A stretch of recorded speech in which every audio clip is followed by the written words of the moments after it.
And we're live. We're live on Facebook in our group, Friends of Tipping Point. We're live on TikTok.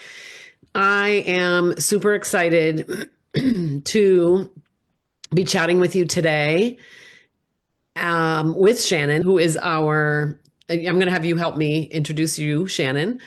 Shannon's our Yes, enrollment specialist and has a lot of experience as a person in recovery as well as a person working in the field. So we call that, excuse me, several seats at the table.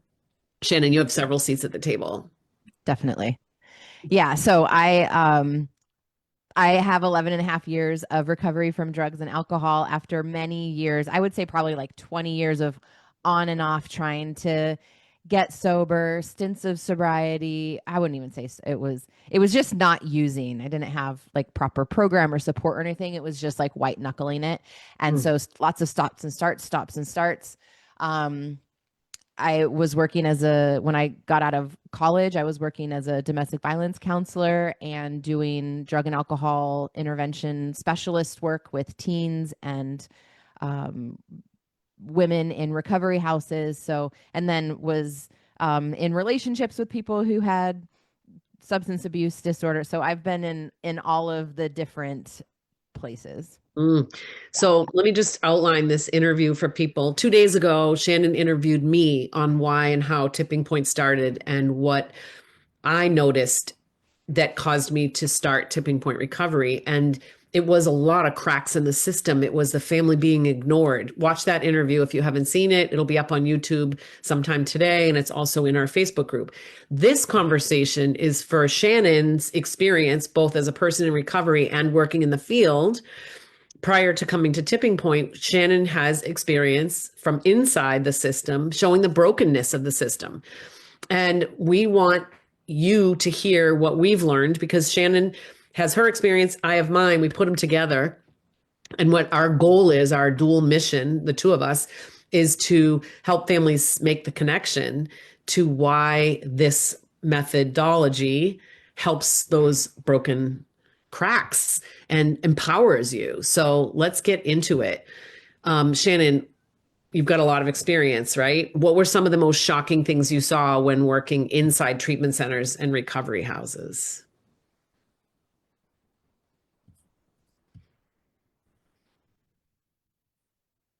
Shannon's frozen. So bear with us. Technology.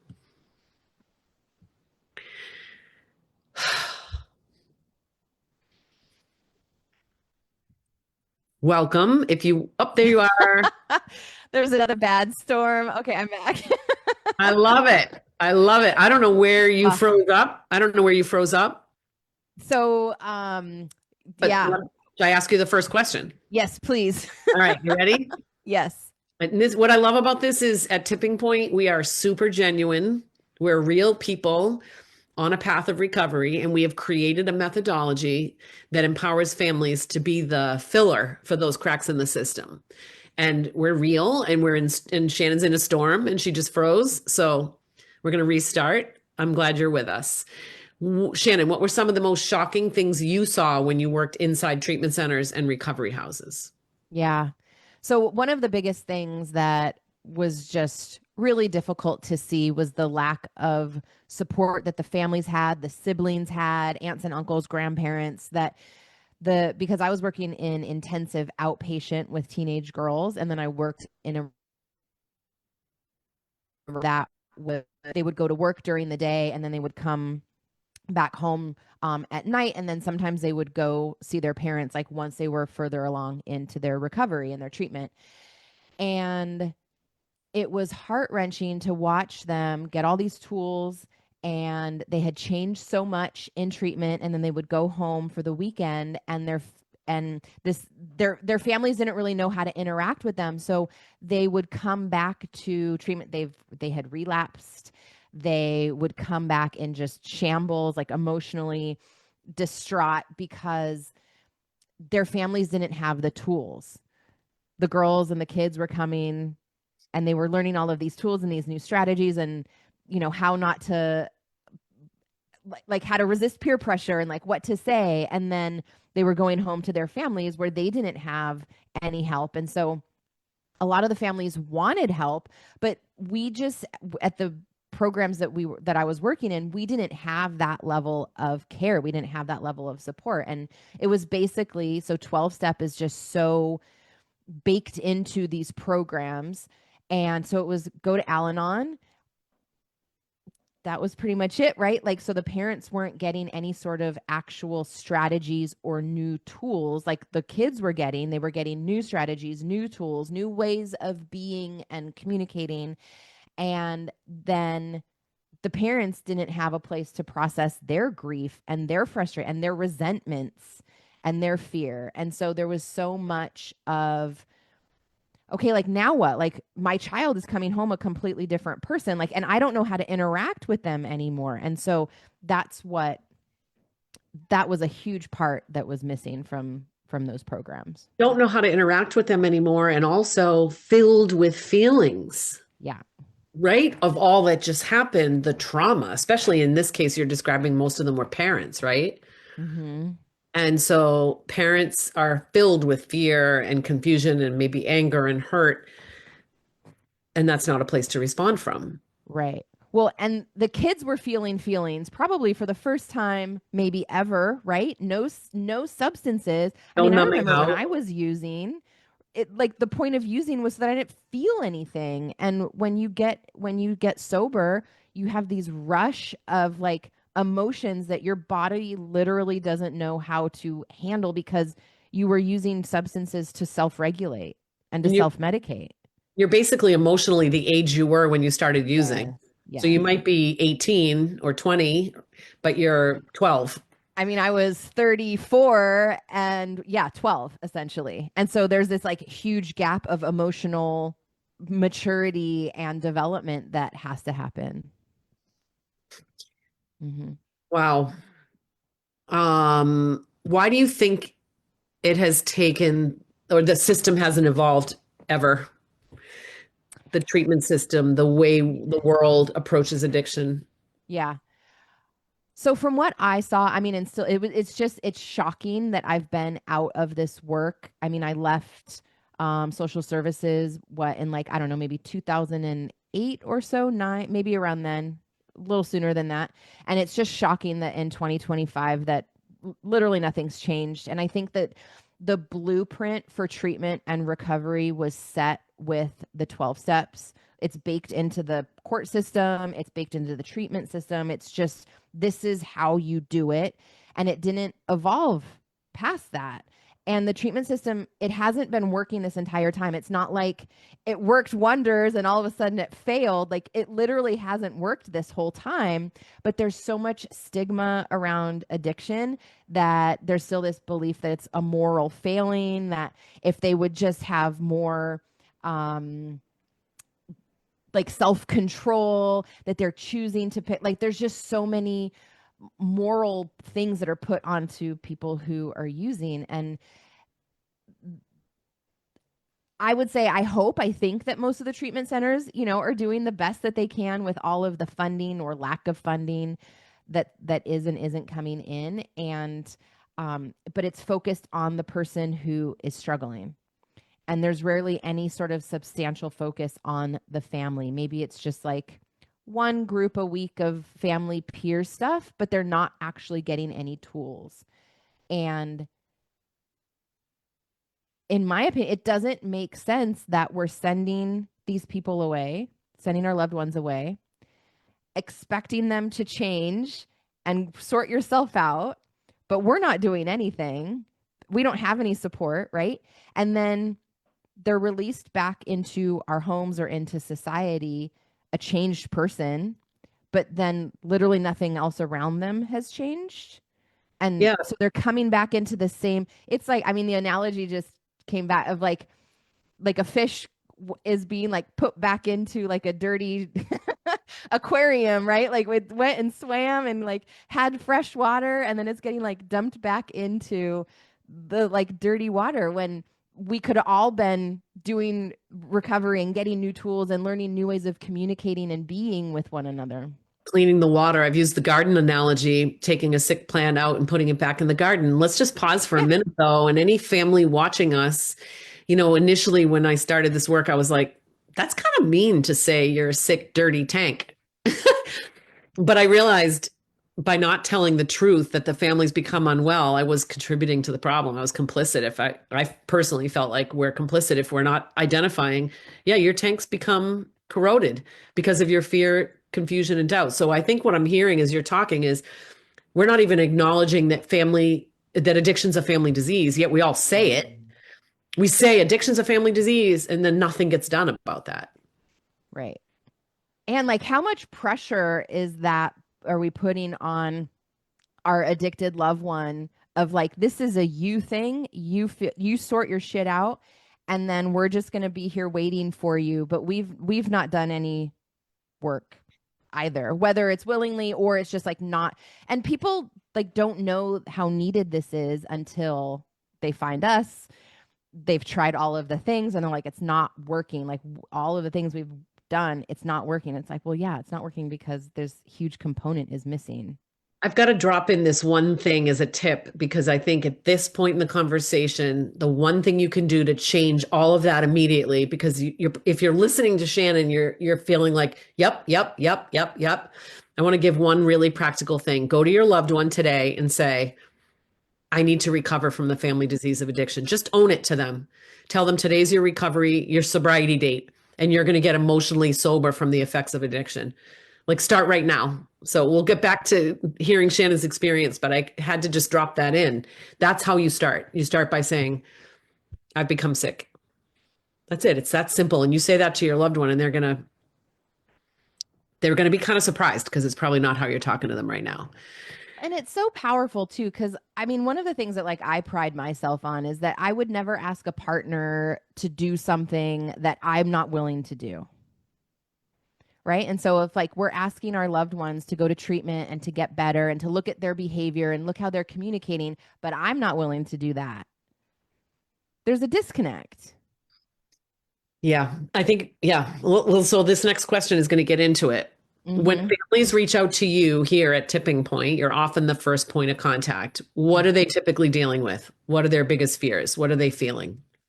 They're, I mean, they're in immense pain first, right? They're scared. I mean, this is a life and death situation oftentimes, especially if it's advanced and they've been like, we've been doing this for years, for decades, like, and it's not getting better. And this is just how addiction works, is it gets worse. Like it doesn't get better unless there's some sort of intervention or support or help. And so they're scared. They've tried literally everything. They've spent thousands, if not tens and hundreds of thousands of dollars. They've refinanced homes, they've sold property, right? Like they've done so much. And so they're wondering oftentimes, and rightly so, is this going to work? Why am I like, we've spent so much money and none of this has stuck, right? Like they've gone to treatment, they've gone to, and just, it's so heartbreaking. Oh, they've been to 10 different detoxes, they've been to 10 different, it's like, it's not working.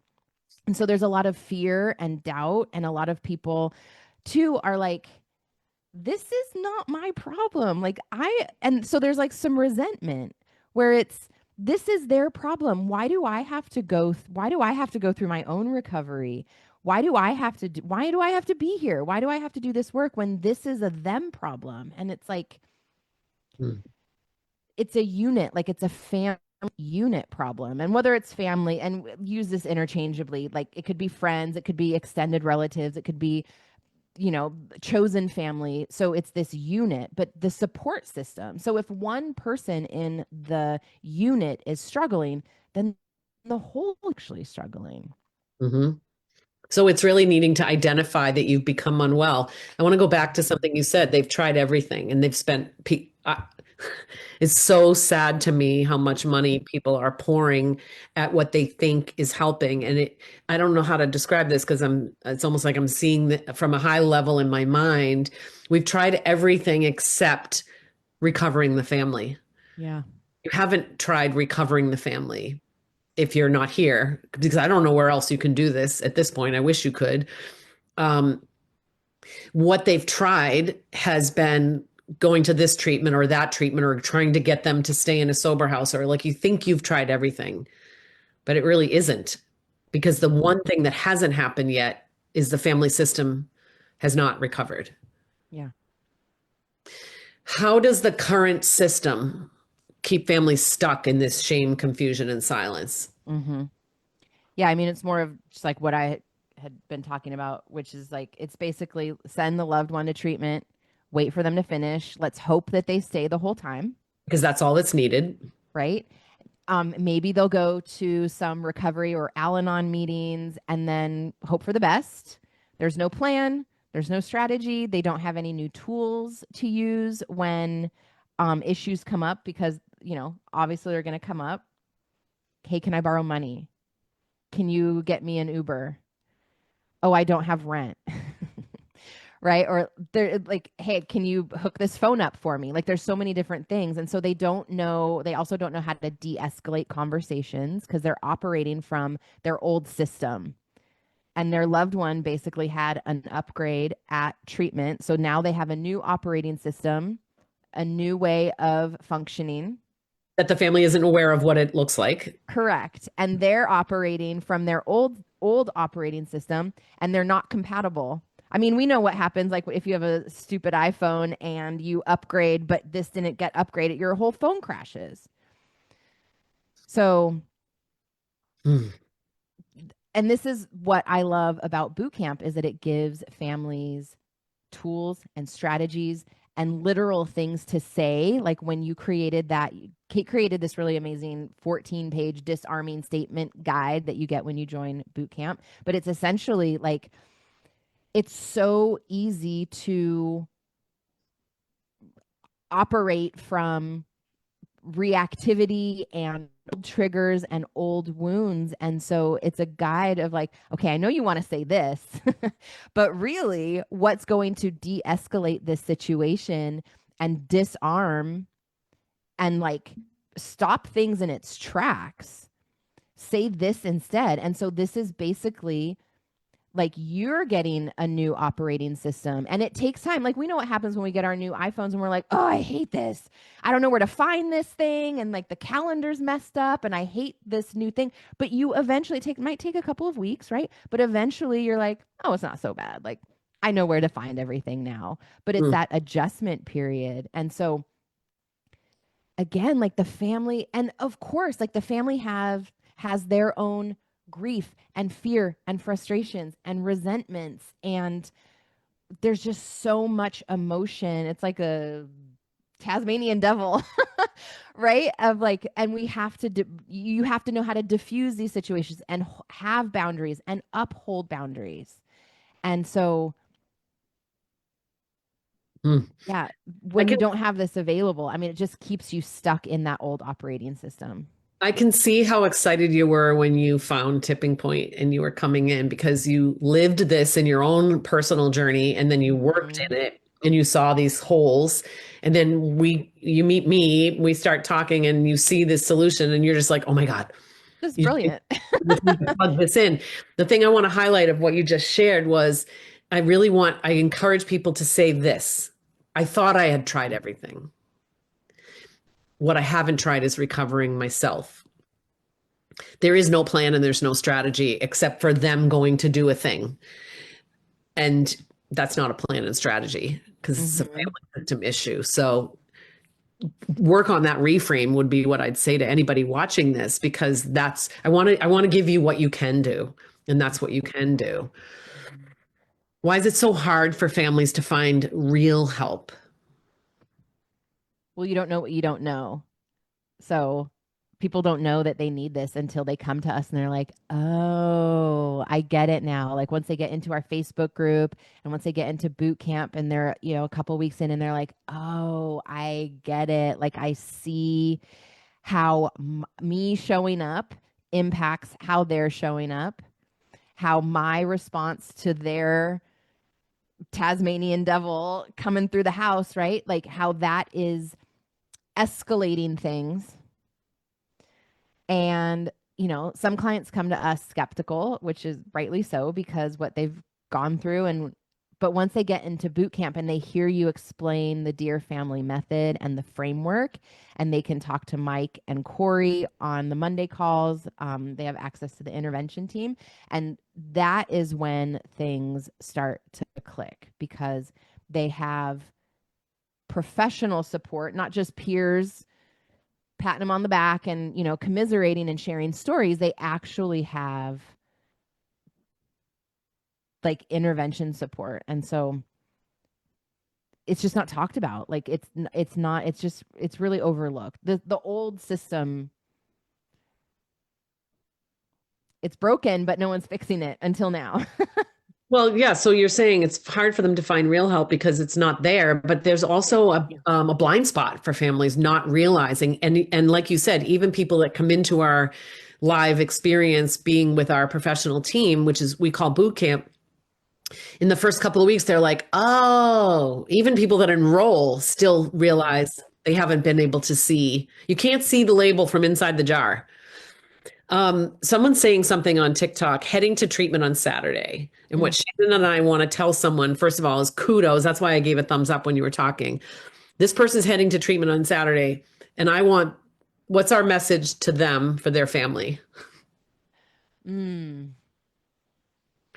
Who is it in your family? Is there one person in your family system that you can say, my chances at treatment are going to increase if you go here? yeah. Yeah. Both people in treatment at the same time is when the outcomes drastically improve. Yeah. Okay, Yeah. Like go this, ahead. if you want me to stay sober, we all want me to stay sober.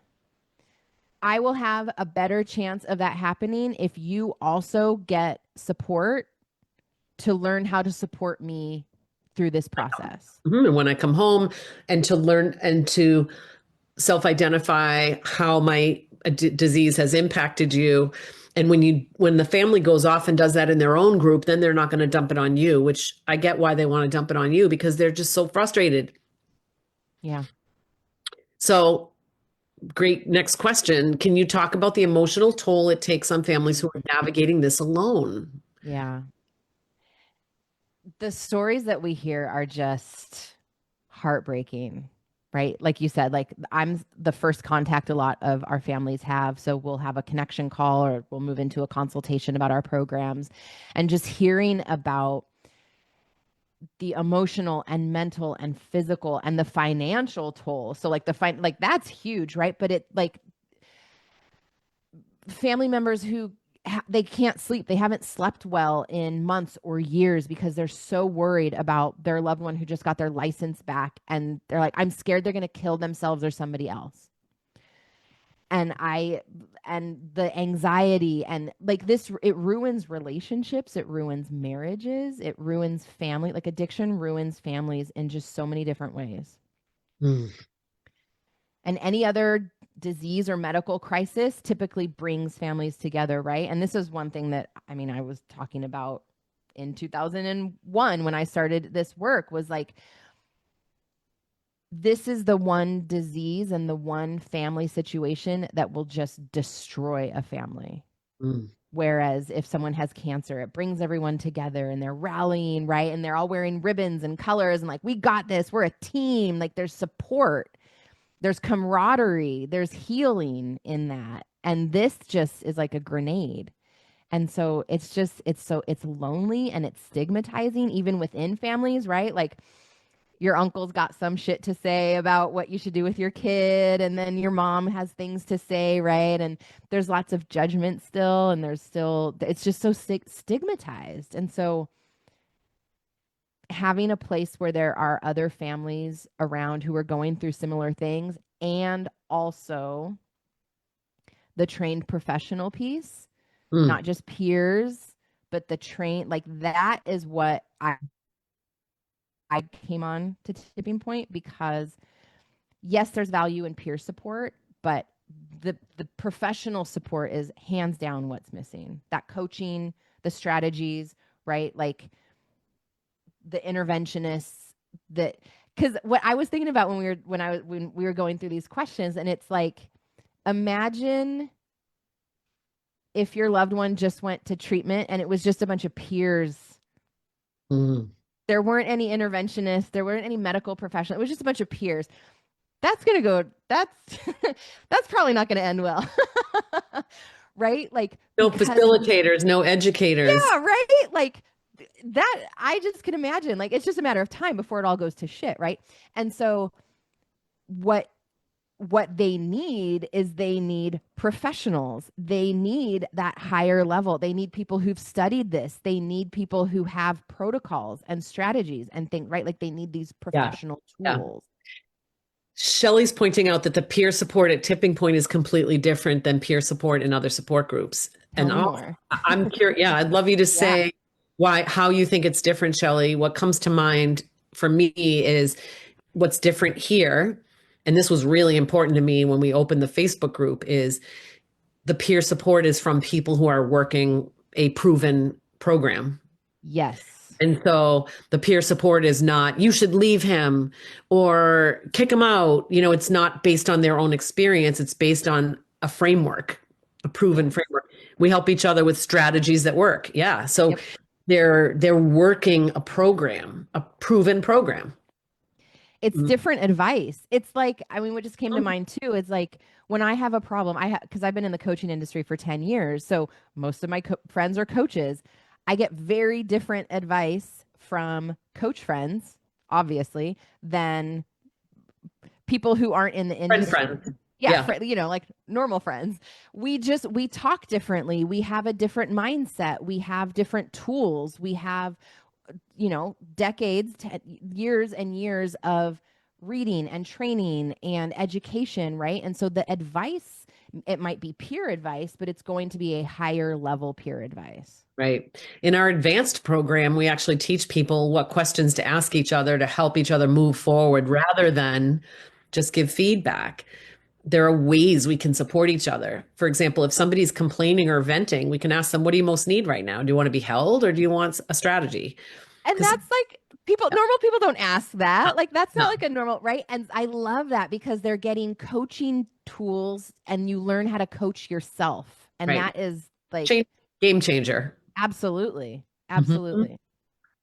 What kinds of shifts do you see in families who start to get the right support? The Mm. questions are like things we've just already talked about. Yeah, So we yeah. are good with our questions because we're already starting to talk about them. Yeah. Okay. So it's massive. So, as I watch people come in and through the program, so many of our clients in our Facebook group, because when you join boot camp, you're in the Facebook group and they're sharing their experiences and the joy, Mm. the like life feels worth living again. Like they're not just focusing on how awful things are and how traumatic and right like they can sleep again, they know how to handle their emotions better, they know how to regulate their nervous systems, they're not flying off the handle. Like the stories that I watch in the Facebook group, I'm like, this is amazing that they're just like they're just showing up completely differently and they're because you can also like you still get to live your life regardless of what your loved one is doing. And this is how addiction works is that it pulls everybody into the drain, right?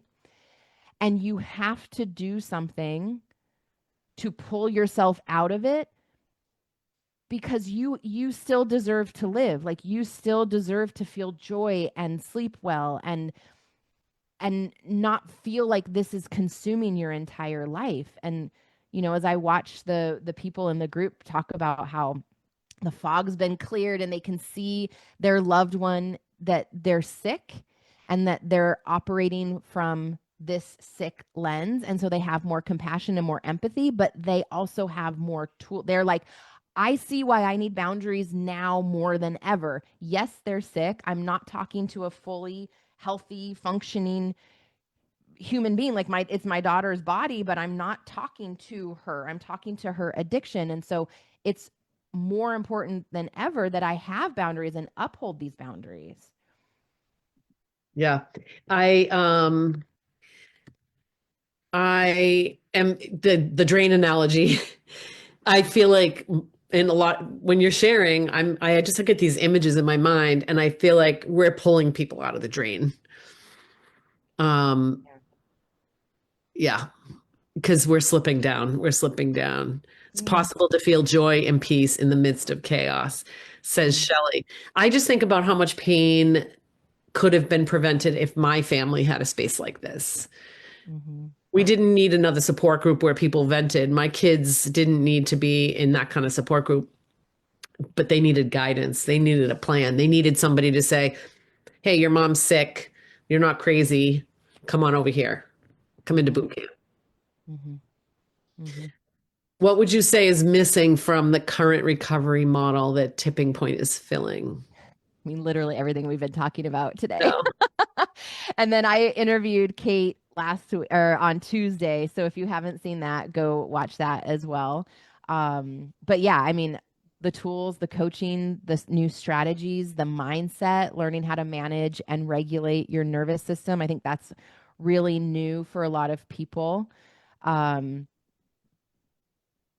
yeah, learning how to unhook from the lies that are being told Mm. and the stories and not getting sucked into the stories, not being pitted against other family members.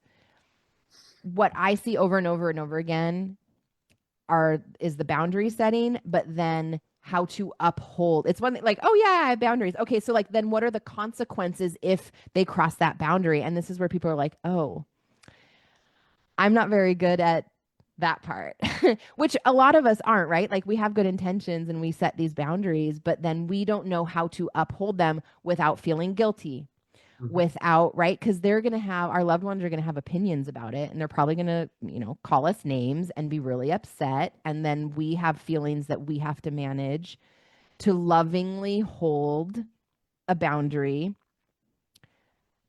so that they start interacting with us in a different way. Listening to you talk about all the components of this program, there is so much that you get out of this 8 week experience that it's more than you can implement in that 8 weeks. It'll take you through a year watching the recordings and working these tools changes everything in your life. The other thought that's coming to my mind is how families change. Often a family member, say a couple, a mom and a dad show up on Zoom, they're usually sitting far apart on the couch when they first show up here because they both feel differently about how to help. One feels like they're enabling and one feels like they just need to be done. And then the second and third meeting, they're sitting closer on the couch. That's one of the Mm, payoffs that we see. The other one thought that came to mind when you were answering this last question was people telling me, I got a job promotion. This work is helping me at work. You can't quantify yeah. the Yeah. outcome. Um, the system has been broken for decades, hundreds. Families been ignored hundreds of years, but now we flip that. Boot camp, tipping point recovery's boot camp is the thing families have always needed but never had access to. I think of it as the club you didn't want to be part of, but the family you didn't know you needed. And we're changing lives every day. Mm-hmm. Yeah. What questions did we not answer, Shannon? And let me see if there are questions for you. What questions do you have for Shannon?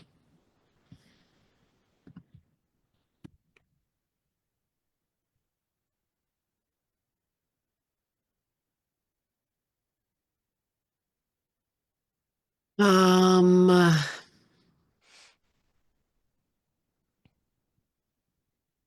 TikTok, what do you got for Shannon? What do you want to know about her experience as a person in recovery?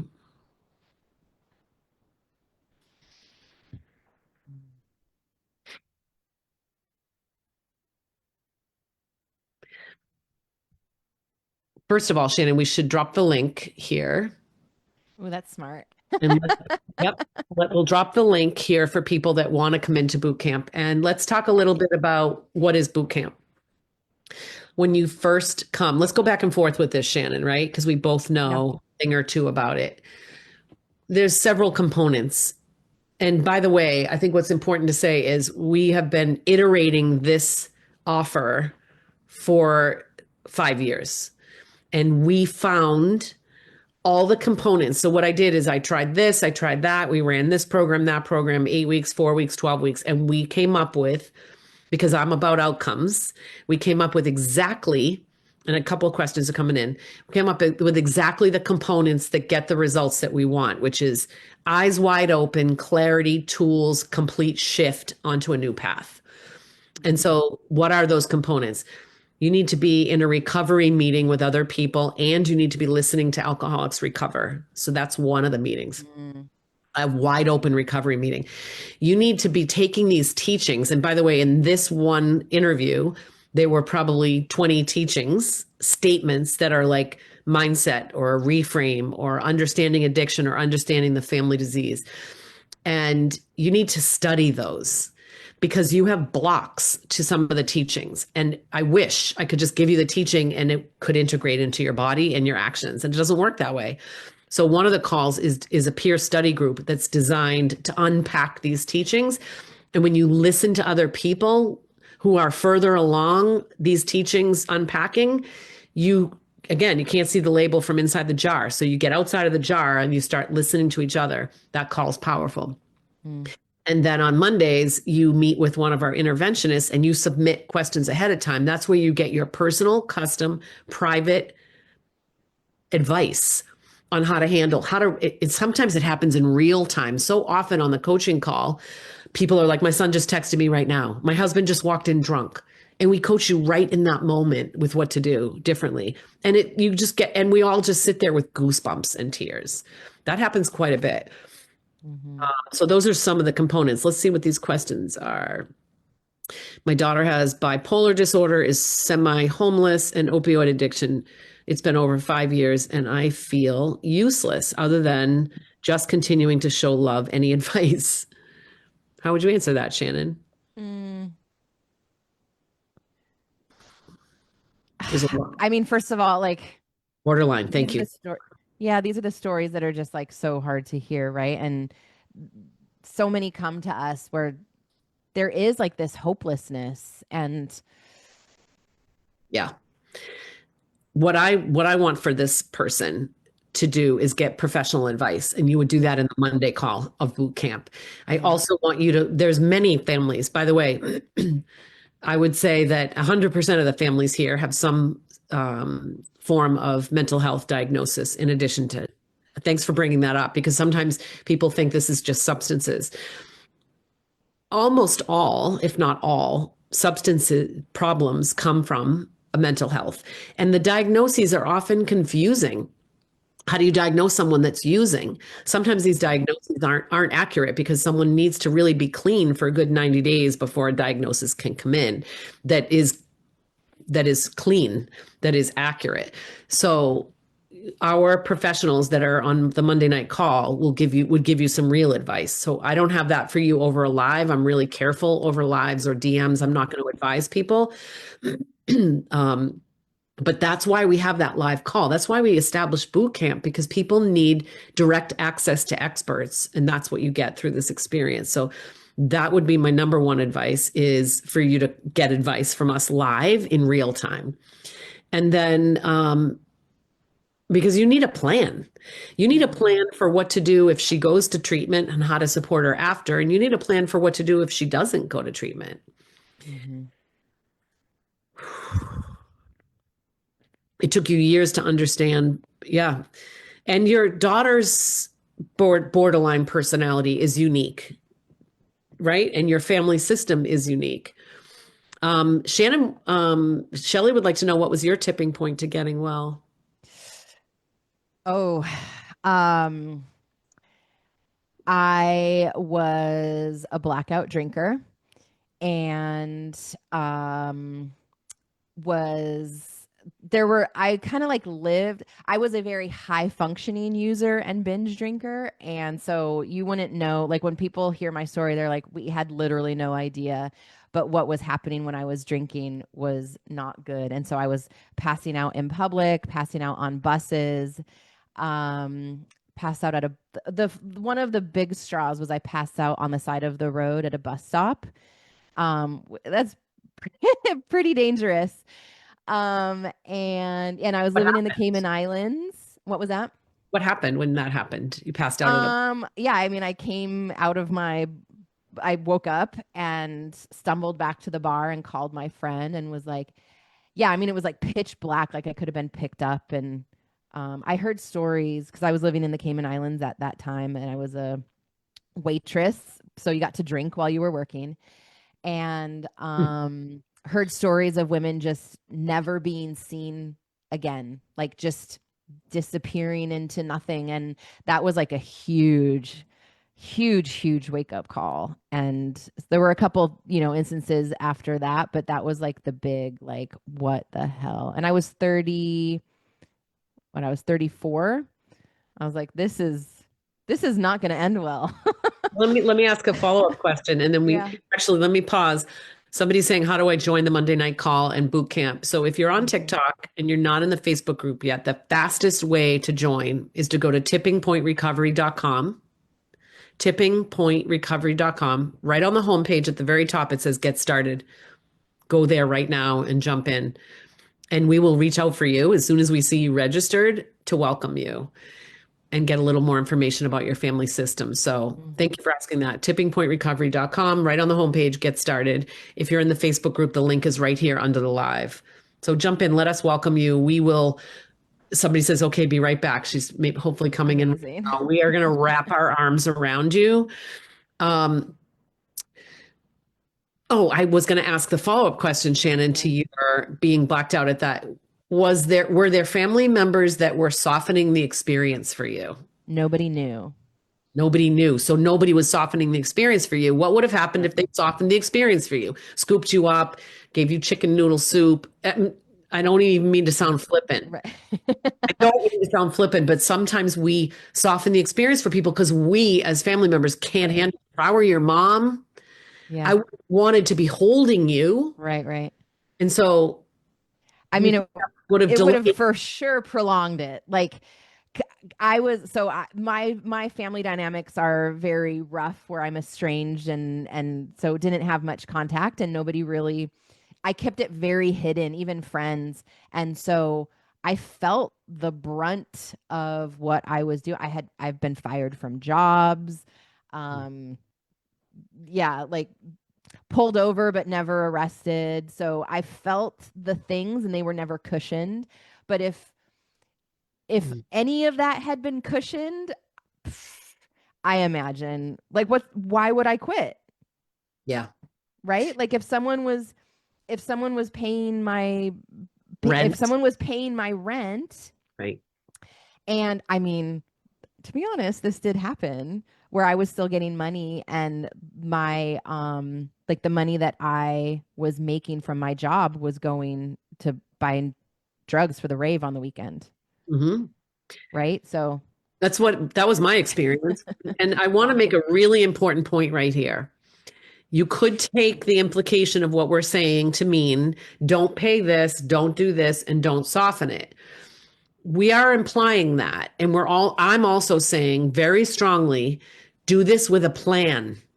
I'm not suggesting people just start whipping away resources because you're leaving someone without the possibility of help. So have a conversation with us, come in and let us help you before you start making haphazard decisions. I mean, I really appreciate when people are ready to make those decisions, but we'll never tell you, kick them out, stop doing this and stop doing that. We have a path for you, and it will allow you to decide what level of support to give and what not.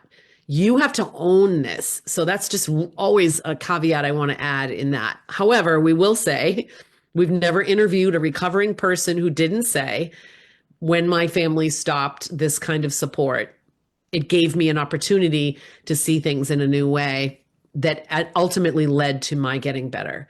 And we just want you to know that. We just want you to know that. Mm-hmm. Let me check and see if there are any other questions. Shelly and I are on the same wavelength because Shelly says, would your moment have come sooner if your family or friends were in tipping point? Right. When I was saying, was anyone softening? Shelly knows what's Yeah, going on. yeah.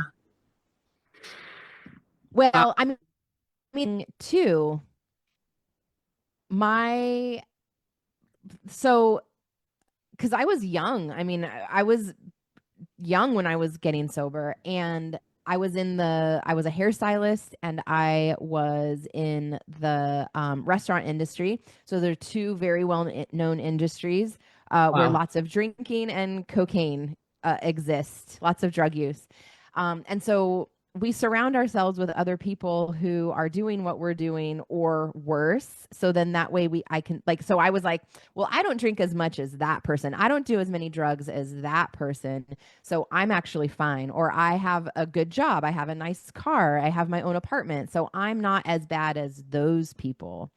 And Mm, so, my friends, like we all enabled each other, and we all, yeah, I didn't have really any, and this was by design. I didn't have any healthy people in my life, like close to me, because they would have seen what I was doing.